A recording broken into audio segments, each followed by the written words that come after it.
there were apps that were ahead of the game a year ago and are now dead. So the one thing we know as a fact is that whatever you think is right today will likely not be right in a year.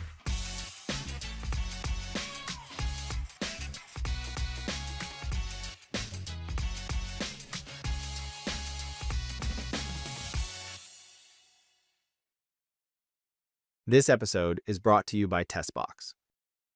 Craig, how are you? Pleasure to be here, James. I know. It is good. I'm like, who do I want to have on this interview series that I know we have really great conversations, offline, has a great perspective and can provide actionable insights, and like you're square in that list. And so I'm excited to have you on here. Yeah, I was thinking about it as I was coming. It's like, because we see each other or invite each other to events. It's like, I have to talk to everyone in the room, but like there's certain guys where you just kind of dig in, like you. Yeah. Like at the dinner we had a month ago or whatever at my event, I'm like, oh, there's James. I'm like, wow, dude, all right, I'll give you a little bit, but then we got to go. I got to go talk to everyone else. So yeah. I know. I always appreciate it. And I want to kind of actually highlight our introduction of each other, right? Because I think we've known each other about a year and a half, almost 2 years now. Yeah. And what most people, which is crazy. Yeah. And most people don't know this, but you are a very, very big reason as to why I'm at Testbox. And that's because a mutual friend in Doug Landis put us in touch together because I had, a different idea of maybe what I was going to start, and I was looking at a couple of different options. Yeah. And I came to you, and I remember telling you about the couple things I was looking at, and I told you about the Testbox opportunity, and your answer was like, James, this is a no-brainer. Like, this is one of the best moves that I've heard of, and you were like, you have to take that job. Oh, that's cool.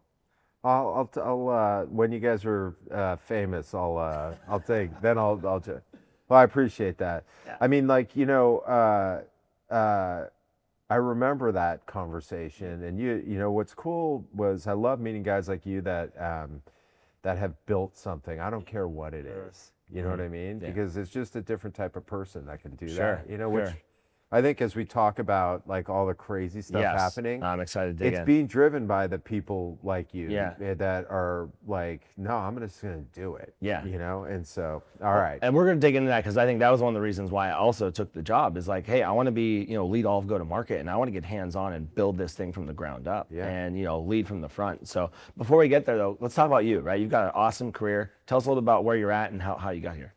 So I am currently the Chief Platform Officer at Scale Venture Partners. So basically I have a advisory team that advises the portfolio on go-to-market. But there's a couple things to it. So we try to cover everything, right? So we have a portfolio of around 60 type companies. We're Series A, primarily investors, so we have a lot of folks just starting out, but we also work with folks, if you're in the portfolio, we're gonna help you. We also believe we wanna help everyone in software be great at go-to-market, so we share as much as we can with people like you. So I've got a team of folks, CMO, executives in residence that work with them, CRO. We actually have added a go-to-market AI. Okay. EIR. Nice. It's Christina McMillan, who worked with me at Topo, which we can talk about in a sec. She's digging in on go-to-market AI. Yeah. We are digging in. You've seen it. Like we're doing some crazy stuff, which we could talk about in a minute. But so we work with founders and go-to-market teams. It's been amazing. Been 3 years. It's one of the best jobs I've had. It's one of the only jobs I had because before that, right, I founded, with Scott Albro, we founded 2 companies. One was Topo, which was a go-to-market advisory firm. We did about 8 years and got bought by Gartner, spent about, a little less than 3 years there. And then before that, we had started a company called Tippett. So I haven't really had a job. It's not, those aren't, this game, right? It's not a job. This is actually one of the first, I haven't reported to someone in like 25 years. So like it's just been a little different. But it's been great but if you look at my past, I've always just been a student of the game. Yeah, I love that. And one of the things that I bring to the table that, makes me feel old, but I think is important with what's happening now is I've seen a lot of go-to-market tech innovations, a lot of go-to-market approach innovations over the last, let's see, 25 years or whatever. Yeah, incredible. And so, and we're in probably the craziest time of all time, and literally, and it's a time of all time, whatever. But like, this is we are on the verge. This is revolutionary. Yeah. And I think people use that word Right, really they do. like loosely. I can't now because this is some crazy stuff. But anyway, this is what I do. And I love what I do. Yeah.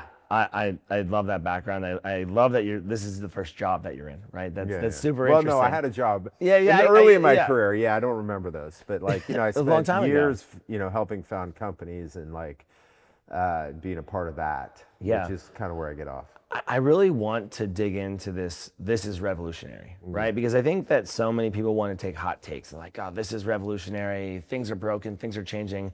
But what I've learned a lot, is everything's very cyclical, right? There are cycles. But what does feel different about this one to anyone who's been here for 2 decades, 3 decades, is it feels different.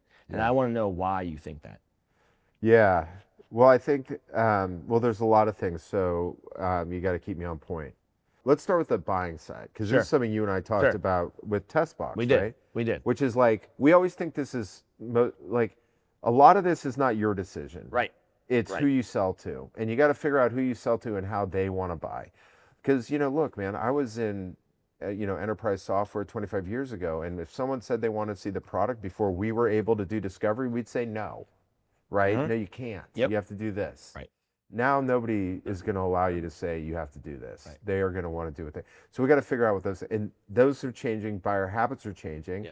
And the scenario for them, there's a couple things. So one is, it's very convoluted and confusing for them. So that has to change our behavior. Right. Like the other day, someone came to me with, they don't have a great brand. They're like, we want to run a webinar. It's like, I mean, bro, there's now, tens of thousands, if not more, companies all running webinars. Right. We have to think like really strategically how we do things. And then how they want to buy is changing as well. Totally. I think another thing you and I have talked about that's part of they want to be technical now. The product does matter, and the touch and feel and being able to see it. That's all right. That was my TestBox plug. But the other side is internal, which is like, what does that mean? And for me, what I have this like amazing opportunity to work with founders and young companies. And what I'm realizing is that these are the folks that are going to revolutionize how we go to market. They're reimagining how they sell, how they market, and that's both tactics and approach and tech. Because the other thing is AI is real. Yeah. It's funny. This is it's 9 months. In my opinion, like 9 months ago, we still might have been talking about sales and marketing alignment and ABM and all these things. And those things are important. Look, I'm part of those things. Don't get me wrong. I love that stuff. But the most important thing you talk about right now, because AI just hit, like tech and AI just hit us in the face. It did. And that combines, the reason you're doing a show called The New Playbook is because it's harder and different. Yeah. And so like my big thing right now, I think I told you, is like everything's back on the table and you got to do it. Yeah. You got to pull back. And I have a couple of great examples of that. So I forgot your question. Did I answer it? You answered my question. Okay, cool. Yeah. But it's both sides. Yeah, I want to dig into all that. So tell me, sides. what examples do you have, right? You just said, hey, I got a couple of good examples. Like, let's dig in there. Yeah, so, well, first, let's tell a story, because we have our annual go-to-market summit. Yeah. Which, by the way, let me brag about. First year 80, as you should. First year 80, second year 130, this year 300. Incredible. Yeah. Incredible. Congratulations. Yeah, so I have the team I was talking about, the go-to-market advisory team. These are like veterans, right? I've got Ryan Azus, who's the CRO of Zoom and Ring Central. Like he's stone cold killer for years. Maria Pergolino, who invented lead nurturing at Marketo, right? So these folks have been around. There's others. Sorry if I'm not going to mention them all to bore everyone. So we're 6 weeks before the summit. And what we hire our go-to-market AI person, and like we are doing we're use cases. Like Antonio? Yeah. Right. We had him come in and talk, and we went, oh my God, forget it. Like we don't know anything anymore. Right. So Maria's like, I'm changing everything. Right. She had two sessions, and she's like, I'm changing them all. Wow. And so we're like, oh my God. We went to all the folks and said, you're changing. You went to RevOps, like Robert and Brandon. We're like, guys, we're changing it all. Like, unbelievable. They don't want to talk about forecasting. They want to talk about the infrastructure they create to scale forecasting. 100%. Yeah. I mean, because the guys did talk about their structure in those. And so, and that was my thing. We call it like midlife crisis in my group. Yeah. We've just realized, oh my God. And like what the big thing like that is for my generation, like we have the not the opportunity. We should be afraid because like the phrase over the hill is actually a real thing. Ooh, that's something we should talk about. Yeah, you can, like if you don't catch up, like it's changing. So like I have like Carrie Lou Dietrich, famous. She's like, I need to see everything. This has changed. I can't even do that. Changed. And so, so that has been really the thing. And so I'll give you a couple examples that just broke us because in a good way. Right. And it's a go-to-market AI initiated everything. Sure. And then the tactics. So we have one of our portfolio companies, the founders, this guy, David Boskovic, we call him Bosco, he's a beast, right? He spoke at, I think, the CMO Council. So we meet with him and the guy's just, he's like, oh no, I rebuilt everything myself. And I'm just going, what? Right? Yeah. So he built using, I mean, you know, and he's a technical guy, but like, it's still like he would say, you can do this too, but he built this incredible infrastructure to do research on figuring out their ideal customer profile and their target accounts. By the way, that's something you and I have talked about. That's not old, that's not new. Right. But like with before when you would do your target accounts, your ideal, because it was on paper, and then you had to figure it out. Now he's using data. He's like, no, these are the people we need to sell to. He's figuring these guys out. He's doing the research. He has this thing that creates like a 30-page report on them. He's creating marketing materials for them directly and doing it fast and with a very lean team. Okay, so like, yes, he's using AI. But yes, he's changing person. But are you ready for this? So he's like, he took every step that happens in a sales process and he's rethinking it. Unbelievable. This one you'll love. Yeah. Ready? Okay, give me. He's like, I'm gonna get a guy who just does demos. And they're gonna get really good at it. Yeah. That was it. And he's like, maybe it's a theater actor, maybe it's like whatever. Yes. It's like totally. And he's like, no, you know, and one of the guys I was with when we were talking, he's like, well, is that an SE? He's like, no. No. It's a different profile. I want someone who can like just sell this thing. And it's like you can't do that if you're just following the pattern and hiring the the same old profile running the same old playbook, right? Right. And it's like, the use cases of people using your stuff or whatever, everyone's just going like, this is what you need to do now. It's like, this is real opportunity. Right. So that's the positive way to say it. The negative way to say it is like, dude, if you don't, you're going extinct. That's why you have a new playbook thing. It is. So he put everything back on the table and is rebuilding from the ground up with a rethink and a different approach. Unbelievable. And if you learn from it, the thing that he did was really process oriented, which is like, well, who's the buyer? And then what are the steps and what can we do there? It's not all AI, it's tactics too, but like both things come together to create a completely new sales process that frankly, has been successful to date and will probably be more just because now there's just this little thing, which is like they've built their own custom way of going to market. It's just like incredible.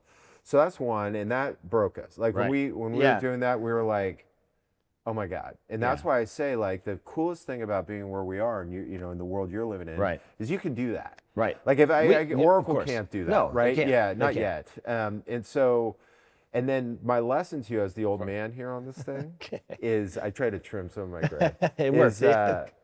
In general, go-to-market innovation comes from venture-backed startups. Okay. Because A, they don't have enough money to do all the things they want to do, but B, it's a founder, like everyone talks about founder mode, but think about the story I just said. That's beyond founder mode. It is. It's Scott called it the go-to-market founder. Yeah. Like that is a real thing. And we're seeing, you have buddies, I'm sure, that are dazzling you. I am. Oh, I totally do. Yeah. And that has been amazing. They are going to be the test bed for everything. Agreed. I totally agree. Like there's 4 kids in Brooklyn right now doing go-to-market stuff that I cannot even have imagined. And I'm trying to capture it all and figure it out. These things will scale. So, I mean, if you look at some of the great sales tech innovations, Salesforce, that was like venture-backed startups was like where they grew out of that. Marketo, same thing. Sales engagement tools, same thing. Like these where the innovators are. Right. They're also tech forward, so they're They going to are. figure these things out. So we're going to learn a lot. Like, and Yeah. all right, so that was the story. Did That was story great. help you? I Okay, love good. this, right? I hope he's okay with me mentioning his name. We'll have to figure that out. We'll talk to the folks here. But she should, because he is an amazing man. Well, I think that, and I love everything about that answer, right? So actually, taking a step back, I have been telling people that scale event, which was fantastic, and thank you so much for always the invites, has me shook. I like to think that I am forward thinking and on the cutting edge. I left that event saying I'm behind. I messaged my RevOps consultant, right? Because we're still in. I sent him 350 text messages during Antonio and the RevOps. I was blown away because I'm sitting here always trying to think, how do we challenge status quo? How do we do things more efficiently? How do we question everything? And holy shit. I mean, the mundane tasks that I knew that could be automated, it was times 10. I mean, it was almost times 100. And I think that to me has me rethinking everything. And even like in the last month post your event, I have already tried to change significant amounts of my go-to-market and just like rethinking. And I think what's really interesting about what you just said, and you kind of mentioned the comment of over the hill. I won't say who, but there's been a couple of big time executives I've talked to. They've had multiple exits. Are doing really well. And they're like, James, like, I'm going extinct. Like literally the word, I'm going extinct because I can't, operate in this world. And I've done so well, like it's going to be a big challenge for me. I might as well sit back and, move on to the next phase of my career. And that has been like, okay, this is a fundamental shift. Yeah. It is. I mean, you're 9 months, might have obsoleted like 30% of my peers because I've been around for a long time. They can come back. They can. Like that's what I was giving examples. If they want to, right? If they gotta want it, yeah. But now I'll contradict everything I said. Okay. So we're gonna go through this revolution. It's gonna change a lot of the go-to-market. Marketing is gonna be forever changed. Pipeline generation, sales preparation, sales processes with new tech. But then what's gonna happen, it's all gonna happen around the SMB mid-market. And then like 3 years, everyone's going to be like, well, we got to get into the enterprise. Even though those people will be more efficient now because of all the technique, the dinosaurs will come back. It happens every time. Like early, I forget what year this was. There was this famous VC, I won't name names, but he was quoted as saying, don't even come and pitch me if you have outside sales reps. Because at the time, we could do things programmatically inside. It made total sense at the time.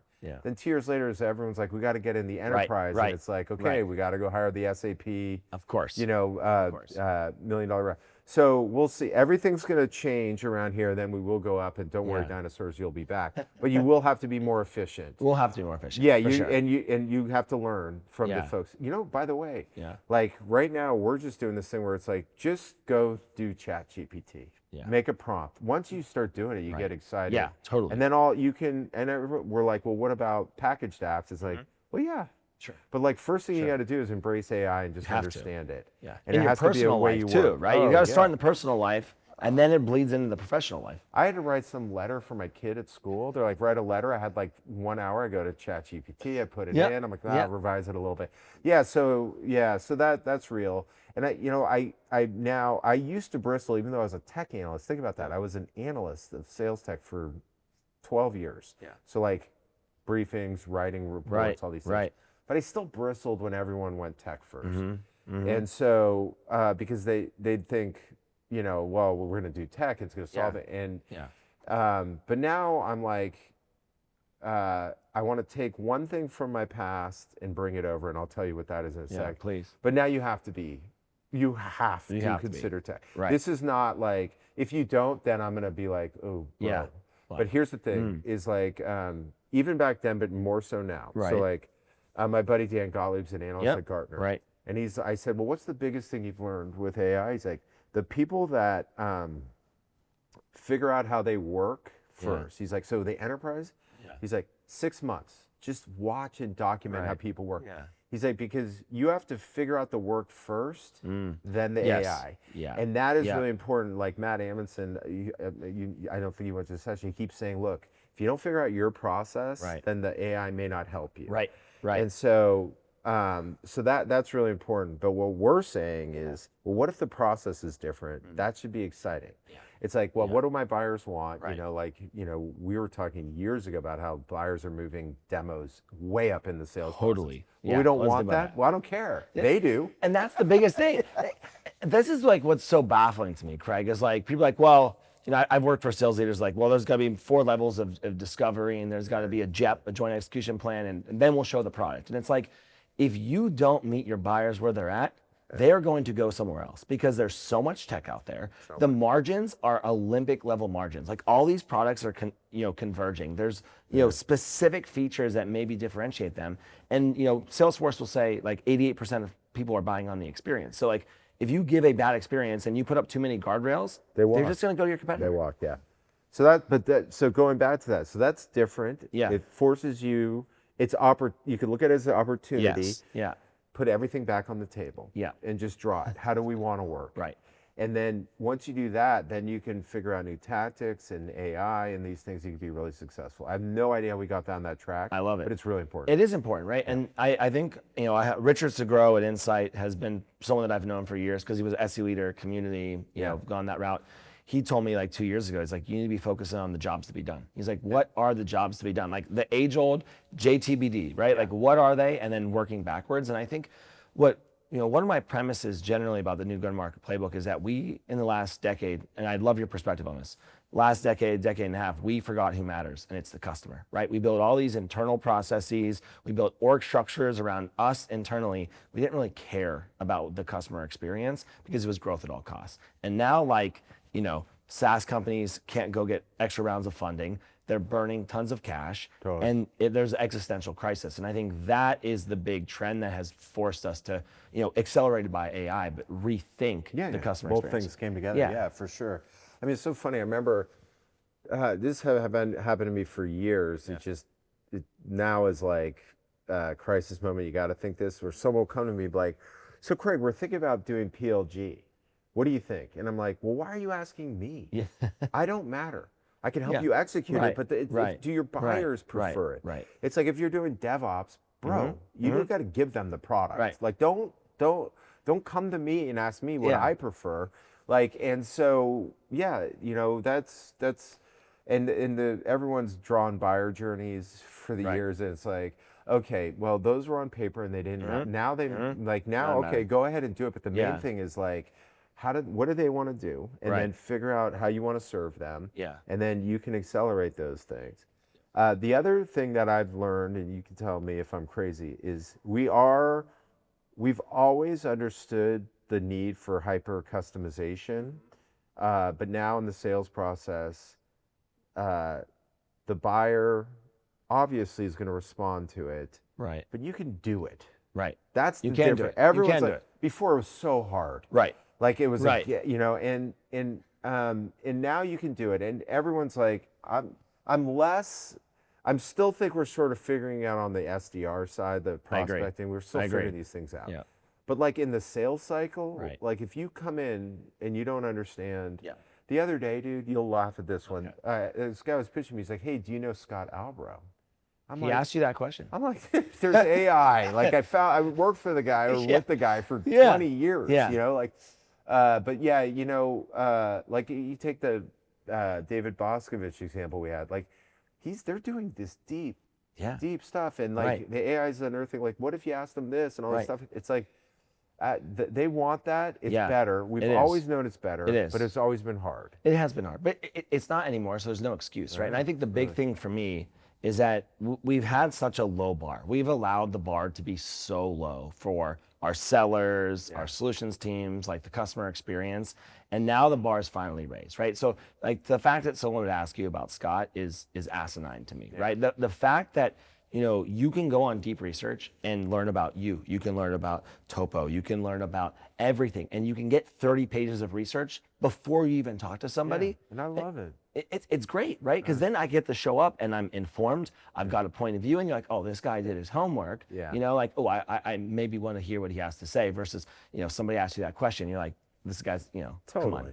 If you look, I forget the Gartner quotes. You might have me, and I worked there. It was like 18% of the sales cycle is talking to a rep, right? Yeah. That's not a ton of time. No, and that's all reps, right? That's a whole Oh, reps. so and that's the all co- humans. Yeah. Yeah. Jeez. Right. Then the sales like- reps got maybe an hour. Yeah, well, that's what they say. It's like a couple percentages max, right? So like you literally have one opportunity to make an impact, and it's like the email, that the agenda and the calendar invite, how you run that first call, because you don't get a second call. Totally. If you fail that one. Yeah. And so the ability to research and to advance the conversation has always been attractive. The value prop's always been there, but now you can actually do it. You can. And you have to. Right. So now the expectations change Yeah. because they know that you can do that. Right. Yeah, it's awesome actually. I mean, like for me, I talk to sales reps, and like if someone pushes back, well, it takes time, all stuff. I'm like, dude, if you don't want to go in there and be like connect immediately, then you're probably, it's not going to work. Sure. It's just not going to work. And you brought up Antonio Garcia earlier. yeah, I'll give this guy a shout out because man, he's amazing. I mean, I love that guy. Me too. Like he worked at Salesforce 10 years. He was a leader, and now he's at Motion, and the guy is hands-on building. I mean, when I say hands-on building, I've been getting to know him. The things that he's able to do in a couple of days, I mean, revolutionary, I don't even right? understand. Yeah, It's unbelievable, right? And like how much he's automated of his reps' jobs. Yeah. There is no excuse, right? So something that I've taken from him is that when we get an inbound demo request, I take that request from the person, from the company, I run it through deep research, we build the deep research reports and pump it back in the HubSpot. I mean, it's there immediately. What Antonio's done is taken all that research and put it into the decks entirely. So the rep literally has everything at their fingertips. There's no excuse. Yeah, And that's amazing. all the other things he's done after. I mean, it's unbelievable. It's And crazy. Yeah. And you're bringing up the speed thing. You can do this, but you have to do it yourself. Like you just got to go. Okay. Yeah. Right? Yeah. You just got to go. That's the thing you can learn from Boskovic and Antonio. These guys just went hell with it. So Matt Amundsen, who was an old EIR for me, he's a CMO at DuplaCloud. We did a session where he was going through like his stuff, and because we do these sessions every 2 weeks, so it's like a labs thing. And he did it, and then the other guy presenting it, maybe it was, I forget who it was, but Matt left, and he's like, oh no. I don't want to present that again. So he was presenting 4 weeks later at Summit, and he's like, spent the whole weekend. Here's what he did. Wow. He's like, he built agents that act as all of their key personas. Okay? He runs everything through the agent. Okay. So he's like, so he had all this other standard stuff, and now he's like, okay, you did that, I'm going to beat you. In 1 weekend, he had 4 agents that by Monday. Okay, wow. He's building the website. He has tests the personas, look at web pages and give him feedback on clarity. Yeah. Emails, feedback on clarity, topics. So like, 2 days. Yeah. He built it. I mean, what would have taken weeks, months previously, right? Craig, I'm curious, right? Like, let's get maybe a little hot takey, tactical here. Some of the feedback I kind of mentioned, like the over the hill dinosaur situation, right? Is like, at what level of company do executives need to be hands-on? Like, I'm curious your point of view, because, I've been trying to, work through this assumption, and Jordan Crawford is on this interview series too, and has a lot of points of view on this perspective. So I'm curious from your perspective, right? Like, is it seed A? Is the expectation B, C? Like, who and what level need to be hands-on?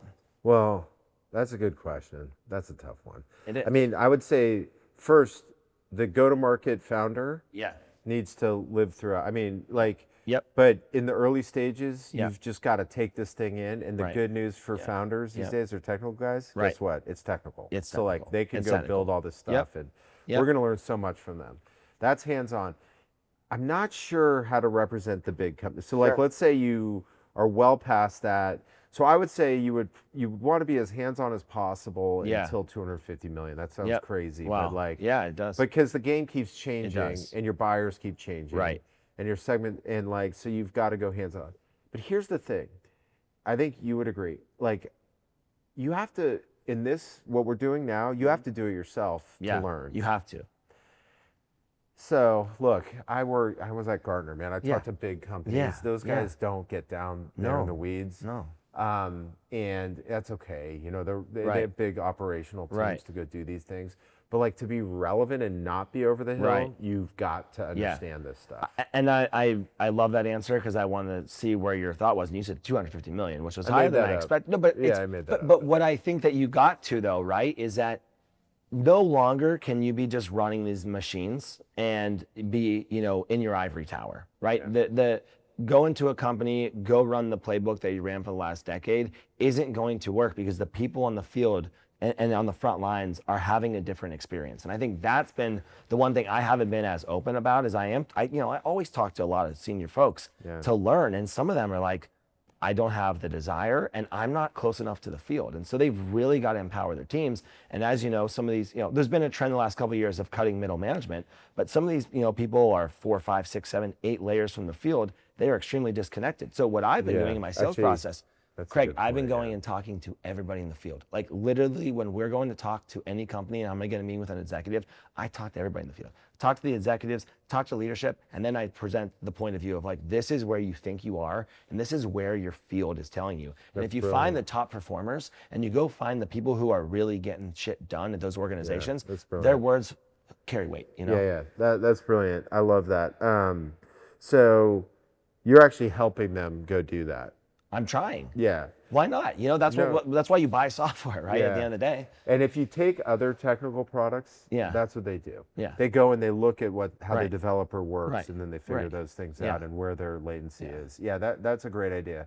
I was going to say something else and I forgot. Oh, the other thing though, let's go non-tech is really important on the go-to-market founder. Yeah. To figure this stuff out. So Scott Albro has a rule for the go-to-market founder, which is 5 meetings a week.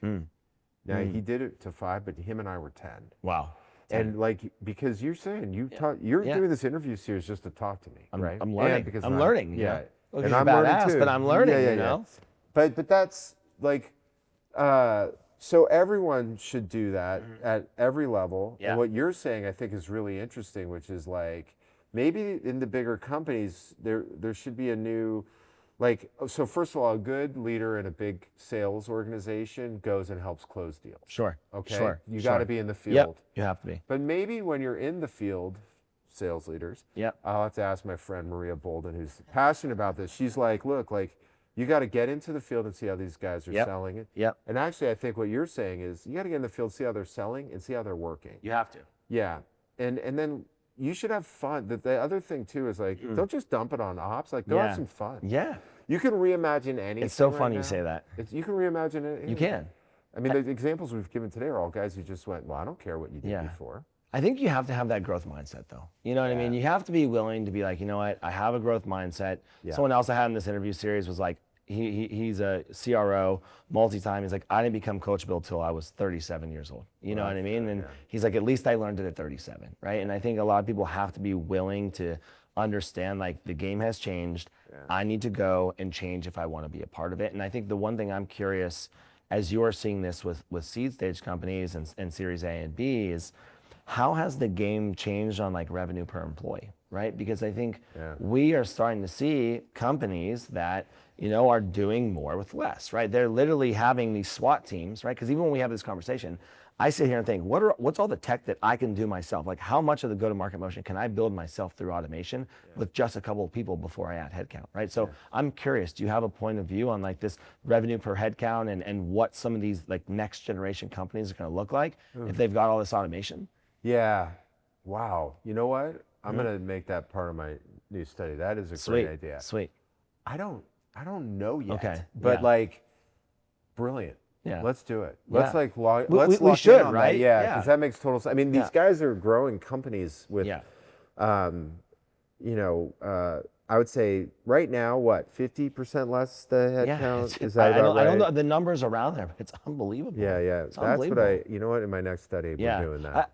I'll be really curious to see how it is, and we can definitely do a follow-up because, I've been trying to ping people about this, like, the first $1 billion company with 5 employees. Like, is it going to happen? How's it going to happen? I think what's interesting to me is like the cost of AI companies is very different than, SaaS, right? Like that was presented at scale as like the margins, don't scale like they do with SaaS. So that's interesting, right? Yeah. And then, the churn and the differentiation and the technical delta has changed dramatically. Like companies, you know, like you said, 9 months, like companies 18 months ago that were building pretty forward-facing AI companies have been commoditized entirely, you know, a year later. And so I think what I'm really trying to figure out is, like, what is that revenue per employee and what do the roles look like? You know, Craig, I think I've said this in almost interview because I just feel vindicated. It's like 18 months ago, I was telling people about the consolidated org structure and how solutions engineers were going to be full life cycle. And at your conference last year, you all presented on net new or revenue coming from the expansion versus net new, right? You talked about that slowdown and how that was revolutionized or how that was new. 18 months later, everyone's talking about it, right? And so, like, what was the trend? Is like consolidated org structure, you know, changing the roles from the silos, and now with all this tech, like you're saying, like we're, you know, like what Motion's doing, what Scott's talking about,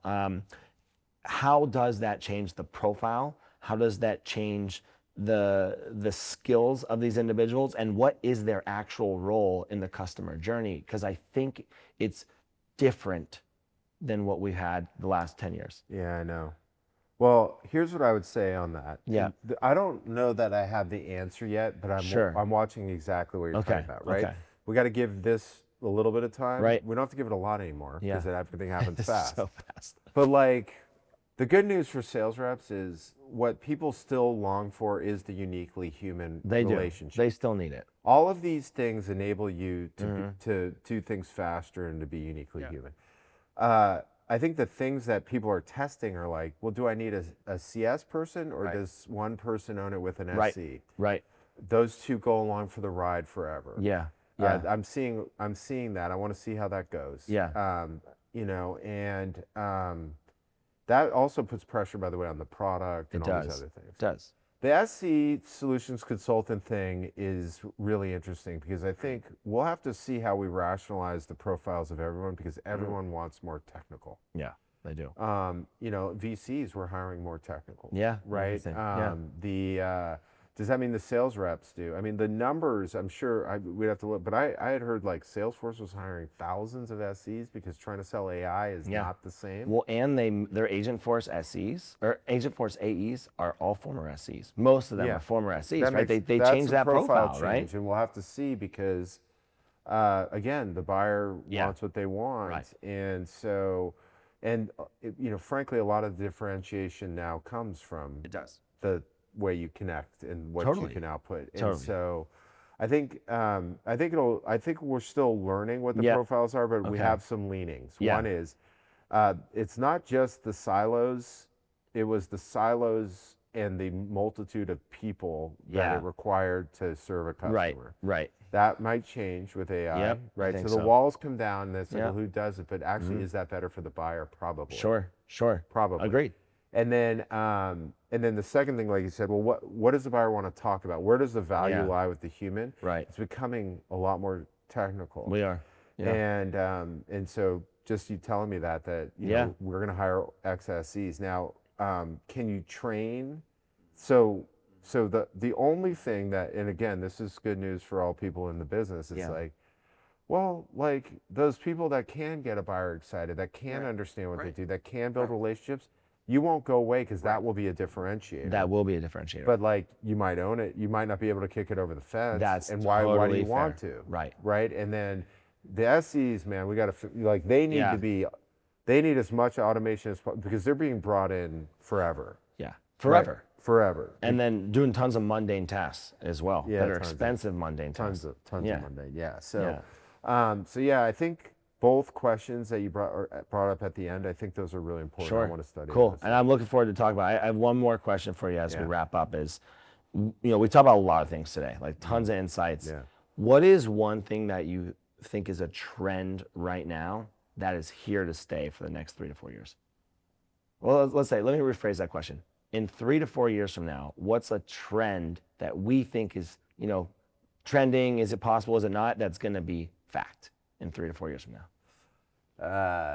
So you're saying all the things we talked about might die? Because you're right. Yeah. Because one of the things you said in this conversation is, it's not your answer, but let me just repeat it. Okay. Which is like, there were apps that were ahead of the game a year ago and are now dead.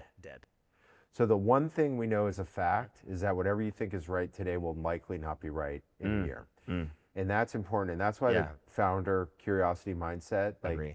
everyone it's not just because I'm in VC guys, but these are like curious people. We all have to take that same mindset, which is like, you got to say it. So the only thing we know is true is that whatever's true today will not be true tomorrow. Okay. Sorry, that was corny, but it is true. No, you're right. Like in the last 18 months has entirely proven the world has changed, right? And it's the pace of change is unbelievable. It's here to stay. The only thing this is corny, but like a lot of the AI things that are being built today, whether it's the same way they're doing it today, it's over. Those are in.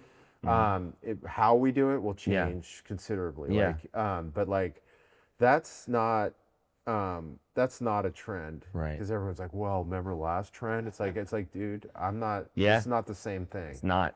It's not. So that's the only thing we know. And then the only other thing I think will remain to be true. You said 5 years?